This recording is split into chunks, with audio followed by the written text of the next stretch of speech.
John J. Ray III, who is the Chief Executive Officer of FTX Group. Without objection, your written statement will be made part of the record. You will have 5 minutes to present your oral testimony. You should be able to see a timer that will indicate how much time you have left. I would ask you to be mindful of the timer so that we can be respectful of everyone's time. Mr. Ray, you are now recognized for 5 minutes to present your oral testimony. Chairwoman Waters, Ranking Member McHenry, distinguished members of the committee, thank you for your invitation to appear today. I truly appreciate your interest in this matter, and I hope my testimony can be helpful to you as the committee continues its inquiry into the collapse of FTX and the efforts that are underway to help those who have been harmed. I accepted the position of Chief Executive Officer of FTX in the early morning hours of November 11. Immediately it became clear to me that Chapter 11 was the best course available to preserve any remaining value of FTX. Therefore, my first act as CEO was to authorize the Chapter 11 filings. I've implemented a 5-part bankruptcy plan, which is detailed in my written statement. Our overarching objective is to maximize value for FTX customers and creditors so that we can mitigate to the greatest extent possible the harm suffered by so many.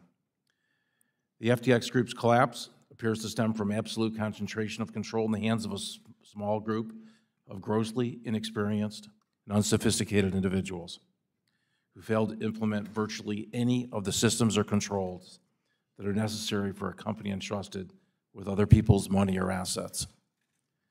Some of the unacceptable management practices identified so far include the use of computer infrastructure that gave individuals in senior management access to systems that stored customer assets without security controls to prevent them from redirecting those assets. The storing of certain private keys to access hundreds of millions of dollars in crypto assets without effective security controls or encryption. The ability of Alameda to borrow funds held at FTX.com to be utilized for its own trading or investments without any effective limits whatsoever. The commingling of assets, the lack of complete documentation for transactions involving nearly 500 separate investments made with FTX Group funds and assets, and the absence of audited or reliable financial statements, the lack of personnel in financial and risk management functions, and the absence of independent governance throughout the FTX Group. A fundamental challenge we face is that we're in many respects starting from near zero in terms of the corporate infrastructure and record keeping that one would expect in a multi-billion-dollar corporation.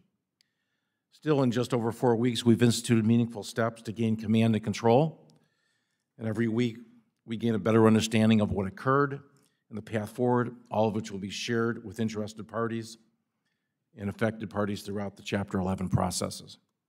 The scope of our investigation is truly enormous.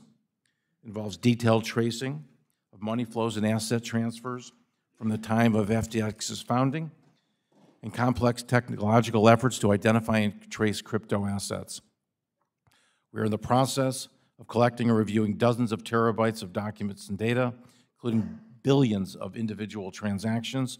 We're leveraging sophisticated technology and expertise to identify and trace additional transactions and assets. While many things are unknown at this stage, we're at a very preliminary stage, many questions remain. We know the following. First, customer assets at FTX.com were commingled with assets from the Alameda trading platform. That much is clear. Second, Alameda used client funds to engage in margin trading, which exposed customer funds to massive losses. Third, the FTX Group went on a spending binge in 2021 and 2022, during which $5 billion was spent on a myriad of businesses and investments, many of which may only be worth a fraction of what was paid for them. Fourth, loans and other payments were made to insiders in excess of $1.5 billion. Fifth, Alameda's business model as a market maker required funds to be deployed to various third-party exchanges, which were inherently unsafe and further exacerbated by the limited protections offered in certain of those foreign jurisdictions. I know that resolution of the Chapter 11 process, as well as the investigation into the causes of the FTX Group's collapse, are of keen interest to this committee and to your constituents. Although, there are many who need and deserve answers. There's customers, there's creditors, there's investors, counterparties, employees, and regulators.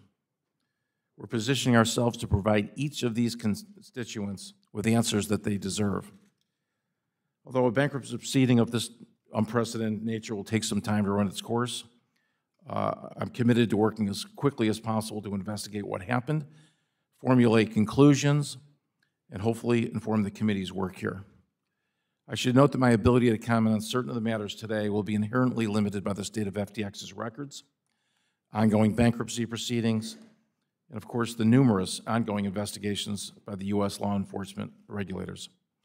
I look forward to answering your questions to the best of my ability. Thank you again for allowing me to present in front of this committee. Thank you.